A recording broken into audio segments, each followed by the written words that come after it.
Recording. All right. Welcome, everyone. Today is June the 7th, 2023, and this is our Whole Lives Matter call with Dr. Alex Loyd, Dr. David Peck. My name is Johanna Jan, and I'll be assisting. Before we hear from them today, though, I want to share this disclaimer. This presentation is for education and informational purposes only.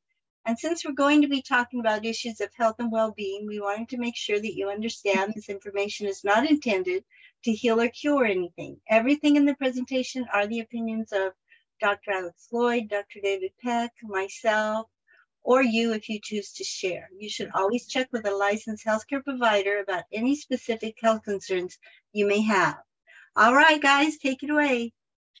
I'm Dr. Alex Loyd. Thank you so much for being here. The good-looking guy in the middle is Dr. David Peck. My deal is psychology and natural medicine. David's deal is standard and mainstream medicine, although he does call himself a dissenter. He may have to explain what that means for him, but he is a double board certified surgeon, 26 years professor at Columbia, etc.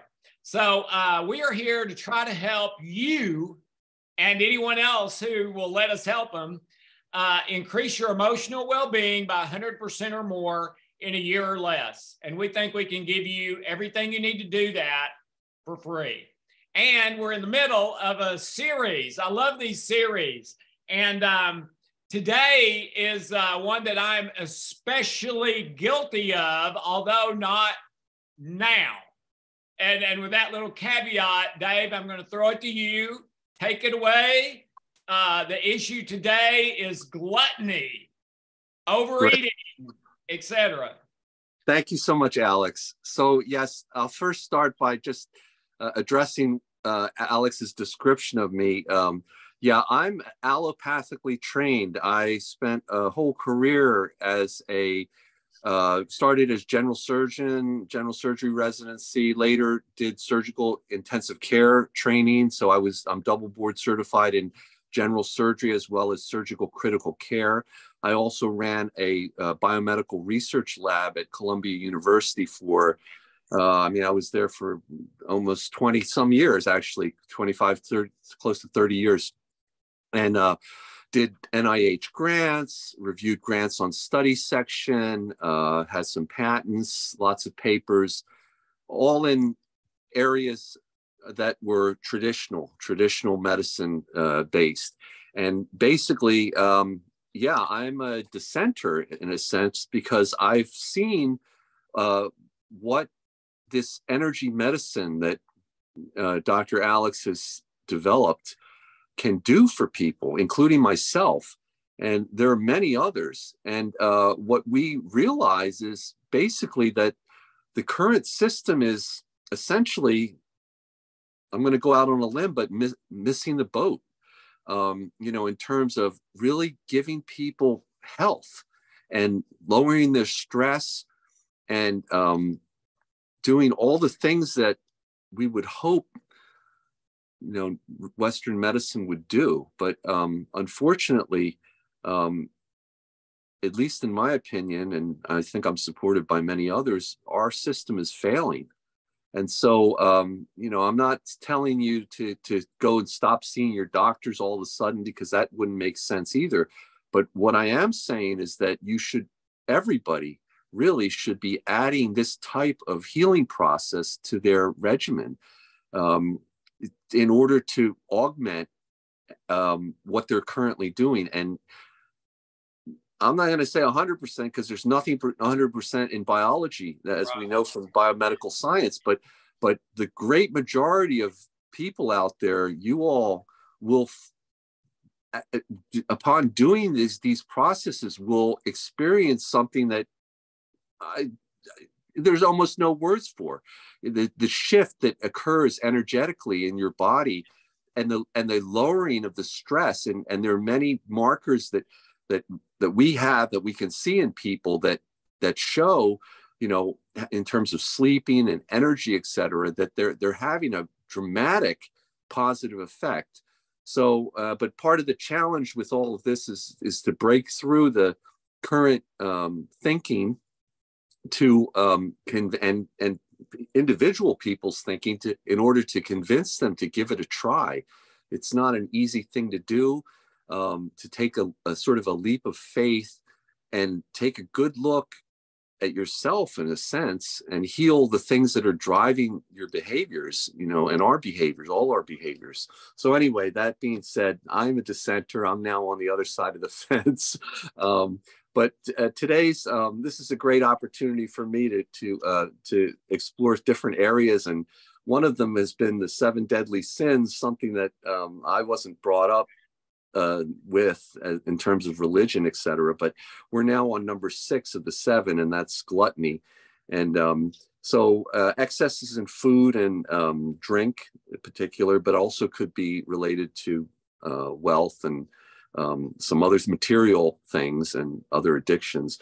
So, I'm seeing this really, and this is so I like to say I'm kind of a novice when it comes to energy medicine and energy psychology. So always looking to Alex for validation and comments. But this is, I think, something related to the category of self-control and, a balance issue where, you're just excessive, voracious for one reason or another. And I think a lot of it actually probably goes back to things that occurred in childhood where, as children, a lot of times, myself included, we don't have really much control of our lives. Our parents kind of drag us around left and right. And one of the things that we do have control of is what we put in our mouth, because, you could go, or you could just, spit it out or something like that. So, maybe that's some of the basis of why there's such a problem that we have in our country with overeating and obesity in particular. So I actually look at this as a great potential diet, weight loss modality. I don't have any data or any type of studies or anything to back that up, but just intuitively, it makes a ton of sense. I'm sure Alex has examples of, people having lost weight after doing healing codes, etc. But anyway, that being said, so I guess my own, one of the things that we like to do is look at our own selves and see where this fits in. But overeating has always been an issue with my family because it started with my father, but whenever the food looked really good, we would just basically overeat and then sort of get sick afterwards. And that was just an ongoing pattern. It just always did that, in addition to not being taught not to waste any food. They came through the Korean War, and it was a time of great needs, and so it was ingrained in them. But I used to say, I'm not hungry anymore, and if I just eat what's left, it's just overdoing it. It's going to make me sick. But that's not the overeating part. The overeating part has to do with looking at good food and something that you want. Now, the one thing I'd like to say is that it deals with being in touch with our own bodies, because really, your body tells you when you're full. Everyone realizes this. You're in the middle of a meal, etc., and then you get this little tinge, and it's telling you, okay, I had enough. And if you have good food still on your plate, you have to decide whether you're going to leave that go or take it home. Maybe that would be good, or just gobble it all down. And one of the things is that, and I've talked about this before on previous Zoom calls, is that I think in many ways our society is sort of training us to not listen to our own bodies and to just go ahead and eat based on look how beautiful that food is, and that instead of listen to your body, get in touch with your body. And this is again one of the things that the healing codes does. When you start to heal those triggers, the memory triggers that bring that behavior or that emotionally driven response that is really uncontrollable, when you heal those things, you do gain control, and then you're able to more listen to your body and be rational about the situation. So that's one of the other, it's kind of in a way it's freeing us. And I like to use the analogy or the the terms of freedom and being released from emotional slavery. We even talked about, had a series about emotional mental slavery control methods, that we had 6 different categories. But these are all ways that we're entrapped in ourselves. And my own situation was that when I first did the healing codes on some very early memories, after 3 days, I felt as though I had been released from prison after being in prison for 30 years. I really did. It was like sort of a release, and just every pore in my body, there was like sweat. And last week, Alex, you were talking to someone about, they had this, a healing response. Well, I had a huge healing response. I was soaked everywhere, and just a great feeling to be released and to be free from your own mind. And that's what we're trying to do, is to help people to release themselves from where they're trapped based on their memories. So that was the one thing. The other thing is, I've talked about pornography addictions in the past. Yes, I had, I think, a pretty severe pornography addiction for years, and I haven't looked in probably coming close to 10 years now, I guess, or something like that, or 5 or more years. But yeah, it was, it consumes you and your time and your energy, etc. And it's a repetitive thing, and you really have no control over it in many ways. You just go, I guess it's akin, I've never been much of a drinker or anything like that, but I guess it'd be like someone sneaking a drink here and there or something like that, just going and watching some porn. And I'm sure, unfortunately, many men are probably still struggling with it, as Alex has pointed out on this call previously. So thank God for the healing codes and Alex Loyd, a messenger from the gods. And I'll pass it back to you, Alex. Thanks, Dave. I appreciate it. I think when it comes to obesity and gluttony and being overweight, I think there's different components. You can have a chemical component with your metabolism not working the way it's supposed to. Sometimes that can be a biological injury or malfunction. Sometimes it's stress. All right. There's a physical aspect, obviously, and there's a psychological effect. Get this figure. 75% of men in the United States, I'm not talking about Europe, some of those things are different in other countries, but in the United States, 75% of men are considered either overweight or obese. 67% of women in America are considered overweight or obese. Now that goes to a thing that's called the BMI, which is sort of an index of height, weight, proportion, okay? I'm 5 feet 10 inches tall, or at least I was when I was younger. I may be an inch shorter than that now, I don't know. But anyway, I weigh 150 pounds, and that is right in the middle of the BMI. It's right in the middle of the healthy range, but I've not always been there, okay? I was up to 185 one time, which is overweight. And basically, if you dig into it, the BMI index, you can find easily by Googling it, and I would encourage you to do that. But basically, if you are a normal size adult, meaning you're not 4'9" and you're not 6'7", if you're sort of normal height, if you are more than 20 pounds over your BMI index number for what you should weigh, over 20 pounds is considered overweight. 100 pounds over that is considered obese, okay? And with both of them, but for sure with obesity, man, you've got all kinds of stuff. You've got heart disease, you've got stroke way more likely, high blood pressure way more likely. I mean, the number of health issues for someone who's that overweight is just, it's almost endless. It's almost anything. Okay. So being overweight is dangerous, to say the least, when it comes to your health.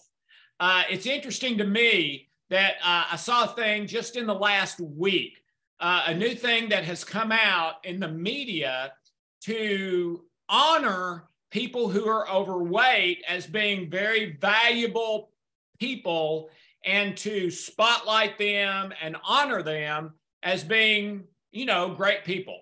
All right. And I have no issue with that at all. In fact, I think that's fantastic. If I'd had that when I started the school in kindergarten, I might not have turned out like this, because when I started the school in kindergarten, no one was honoring the overweight. They were making fun of the overweight, which was me. And that's what I got, was being made fun of, which I'd never experienced in my life. And it about ended me.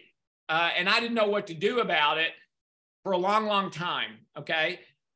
I wonder if you know the only official DSM-5 Diagnostic and Statistic Manual for psychologists, the only psychological issue, and there's hundreds of them, related to weight. You know what that is? Think for a second. What would a psychological issue be related to weight? It's anorexia. All right. And anorexia has always fascinated me. And for whatever reason in my practice, I had about 20 years ago, a beautiful, sweet young lady who was anorexic, and I was able to help her. And from her, I've had a string of usually teenage girls, sometimes older, that have been anorexic. And it is a fascinating thing to me, because they are healthy, they are normal, and their eyes work normally, as far as we can tell, at least from the mechanics of how your eyes are supposed to work. And Dr. David has done work in that area at Columbia, and is considered, you know, one of an expert in some of those areas.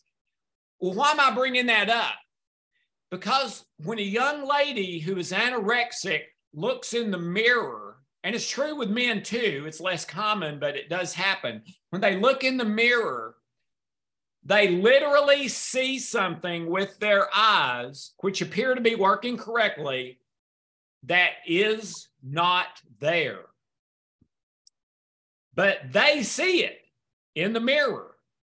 Now, if you or I were standing beside them, if the whole world was standing beside them, the whole world would say, no, that's not there. But that young lady would point to a place, and she could even go to the mirror and touch it. I've had them do it and say, right there, you see it? You see that fat right there? It's not there. They are seeing something. Their unconscious mind is creating a fat version of them that they are seeing when they look with their physical eyes. And they're seeing that made up version of their body that is not there. It is unbelievable. It gives you an idea how powerful your unconscious mind is, which is, you know, like 1,000,000 times more powerful than your conscious intention. That explains a lot, or it should.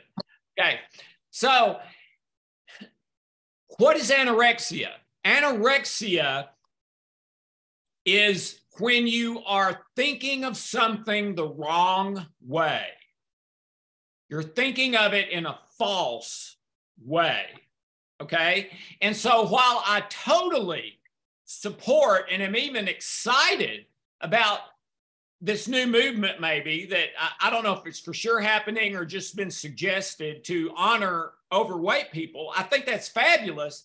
But it does concern me from the angle of health. And it was interesting to me that after I saw that, that advertisement or whatever it was, I searched a little bit, and the CDC had a little warning about that.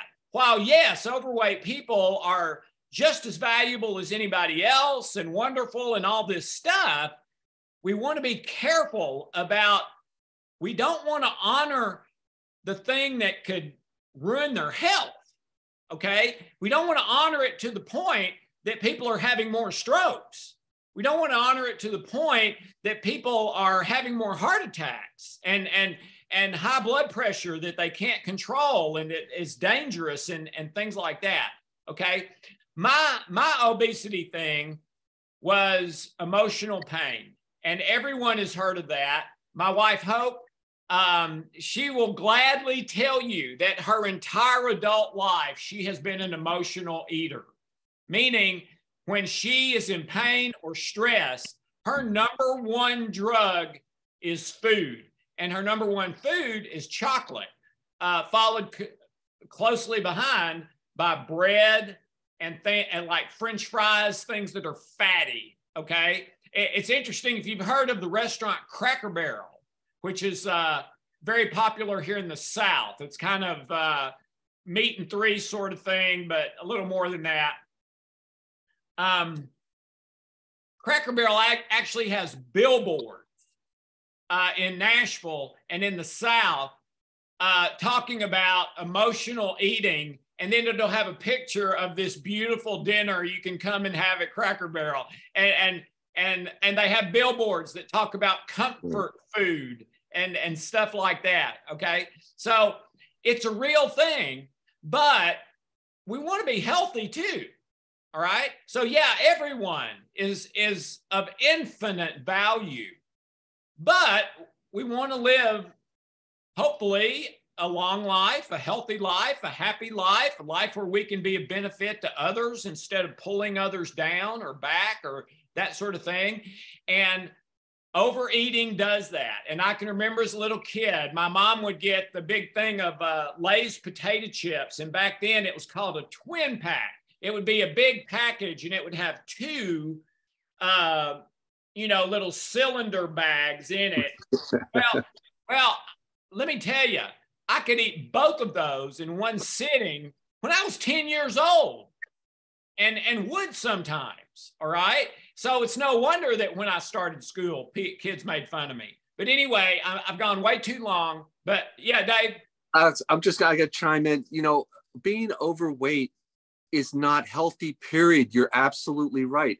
The metabolic syndrome is, diabetes, hypertension, high cholesterol, leading to strokes and heart attacks, etc. I'm going to say this is my view on what it is. And there's many different forms of what happened, but that is one indication in my mind of damage to our people, to not being in control of your own weight. I mean, there's many other ways that you can be damaged, with stress and have normal weight. But when we see the level of unhealthy obesity, that's damage to our people. Now, just one example, because my parents came from the Korean War. When nutrition wasn't available, then the post-war Koreans, they're all thin and very small and short and that kind of thing. When they come here, the nutrition is better, the size gets better, but it goes overboard, and then you start seeing obesity. Where it's come. And you said it, Alex. Although you took the Cracker Barrel sign as something might be a positive thing, I look at that as a very negative, unhealthy thing to try to actually stimulate or to promote,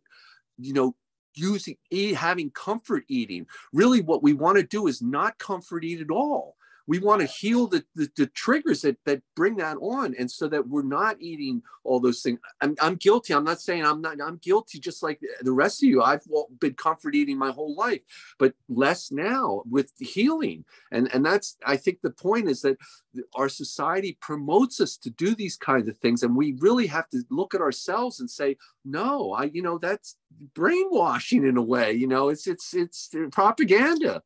Yeah. So in light of the emotional well-being thing, yes, if you do the codes, it lowers stress. We can prove that. When your stress lowers, your immune system comes up. We can prove that. When your immune system comes up, your metabolism starts to become where it's supposed to be. And when your metabolism is where it's supposed to be, it gets rid of fat and all that sort of thing, and you'll stay within that 20 pounds of your target weight. Now, I'm gonna say one more thing, and then we need to do the code, Dave. I've already talked too long, but the best weight loss thing I've ever found, okay? And you may know this from my history. Right when I started the healing codes, I met Mark Victor Hansen, and we became friends, the author of the Chicken Soup for the Soul books. And one of the things he told me that first night at dinner, well, it was actually a question, is what is the top selling category of books in the average year? And I said, Mark, I don't know. And he said, it's weight loss books. And I said, well, that makes sense. And then he asked another question. Do you know who buys the weight loss books this year?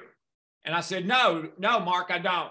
And he said, same people that bought them last year, because they don't work. They don't work. There's never been a diet, so to speak, that has been proven to work. Keto was really big. Now they're saying it's bad for you.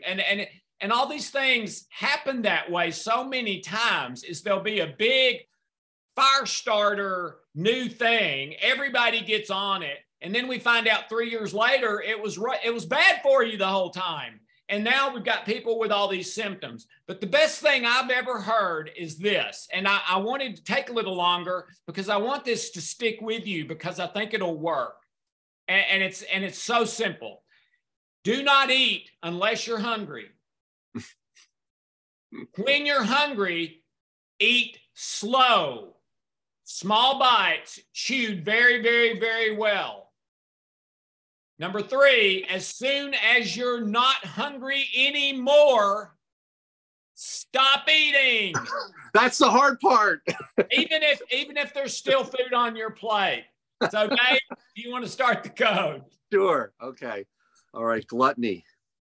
We request that all destructive, negative cellular memories, unhealthy habits and addictions, false limiting beliefs, relationship problems, issues that's related to gluttony, overeating, and excesses and addictions, that it be found, opened, and healed through love, light, truth, and God. Amen. Amen. Okay, first position, left hand bridge, right hand jaw for gluttony. Left hand bridge, right hand jaw.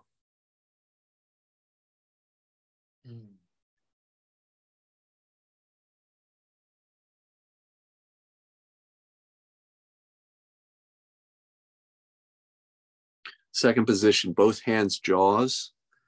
Both hands jaws. And by the way, one of the 20 double-blind studies done on the healing codes found that it does benefit weight issues. Third position, left hand Adam's apple, right hand bridge. Left hand Adam's apple, right hand bridge.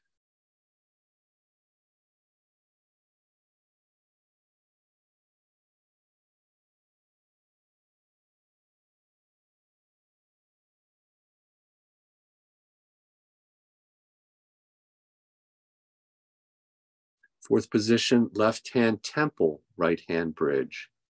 Left hand temple, right hand bridge.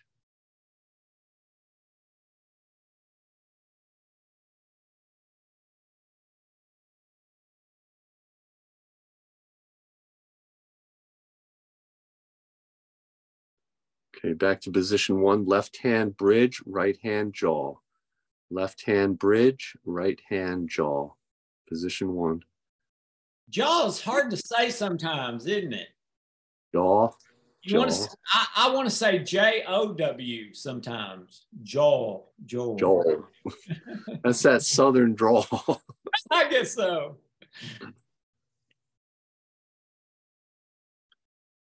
Okay, second position, both hands, jaws. Jaws, jaws. Jaws, jaws. Jaws. Not jowls, not jowls. Jowls. Jaws.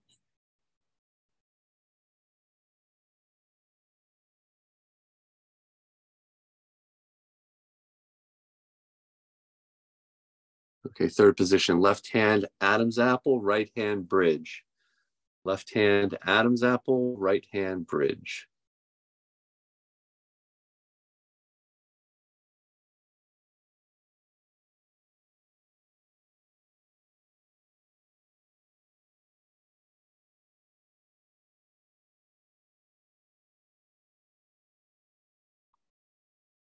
Okay, fourth position, left hand, temple, right hand, bridge.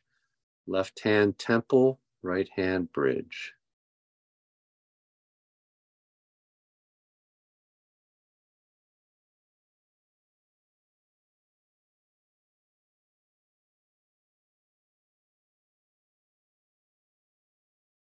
Okay, that's 2 cycles. Of course, you can do 3 cycles at home when you're doing this. Okay, let's go to acupuncture point, side of the hand, temples, chin, little finger, under the nose, under the arms, index finger, eyebrows, middle of the chest, thumb, under the nipples, under the eyes,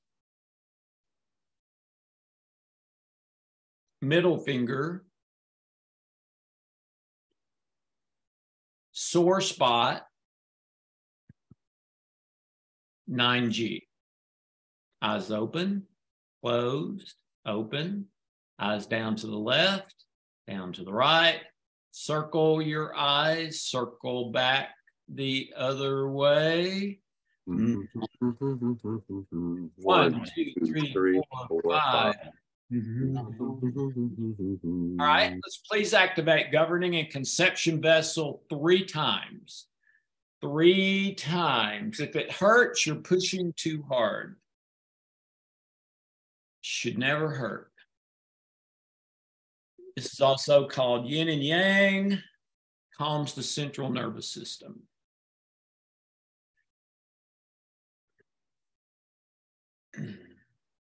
All right, now let's go to custom healing centers and let's start with throat. Please open and harmonize. Forehead, please open and harmonize. Heart, please open and harmonize. If it hurts, you're massaging too hard. Crown, please open and harmonize. Under the belly button, please open and harmonize. Middle of the stomach, please open and harmonize. And heart, one more time, please open and harmonize. All right, now let's go to left hand brainstem, right hand forehead. And we're going to relax here for about a minute.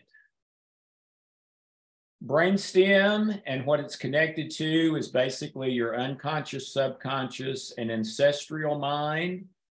Prefrontal cortex behind your forehead and what it's connected to is basically conscious intention, conscious mind.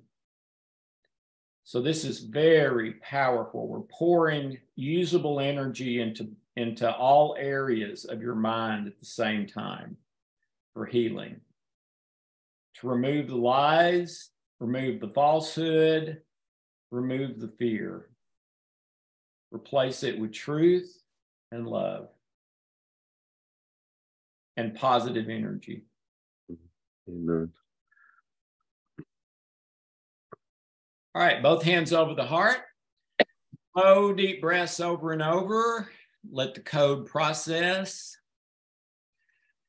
I would do this, let the code process for about a minute. When you're ready to, take a look at your 0 to 10 and note any changed, and also try to take a look at it in about 30 minutes when it should be even better. All right, Johanna, I can stay around a little bit if we have any questions or comments. Okay, April is asking about rheumatoid arthritis. My boyfriend has very painful rheumatoid arthritis in his wrist and foot, and he inherited it from his mother. So generational. Would love to help him with this painful issue and get at the source. What do you guys think about rheumatoid arthritis? Dave, what do you think?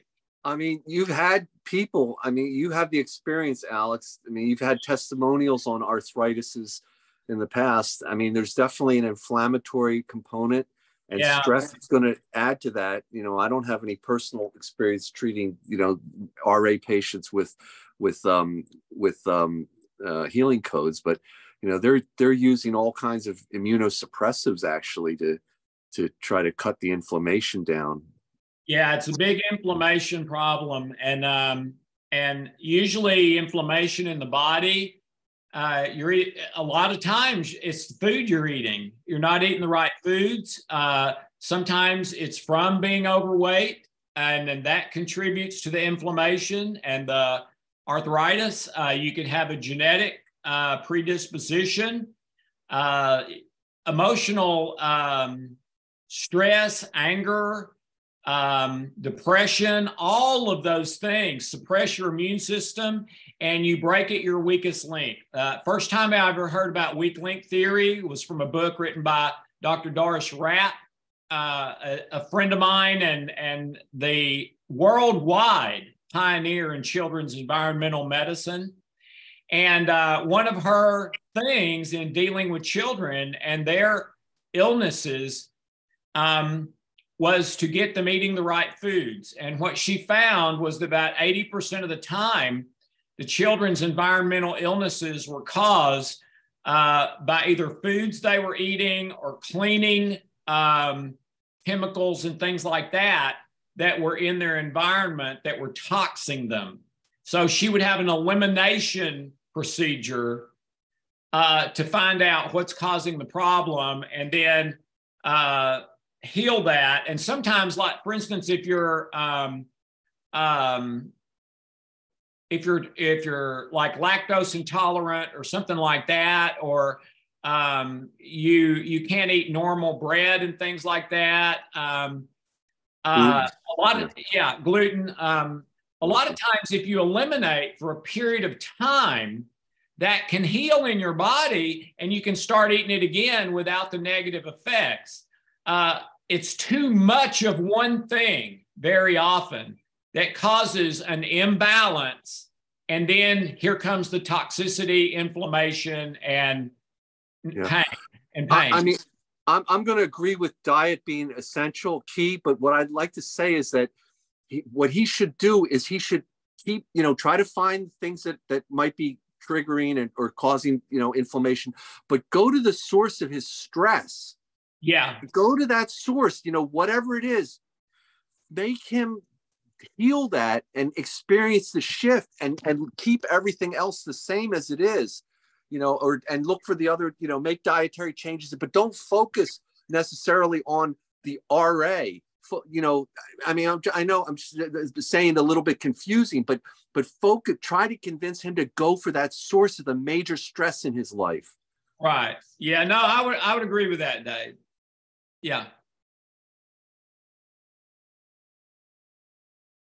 All right, anything else?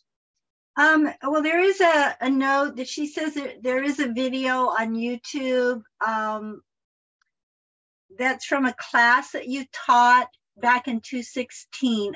What I'll do is just copy and send this to you, Alex, because I don't believe it's supposed to be on YouTube. Yeah, it's not.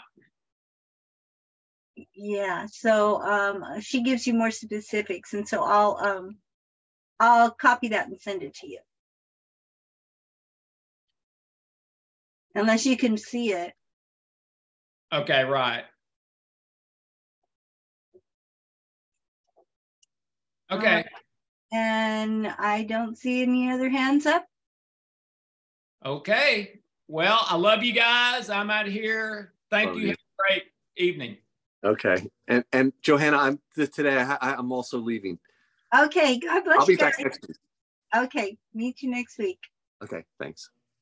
All right. So we're going to change gears. I'm stopping the recording.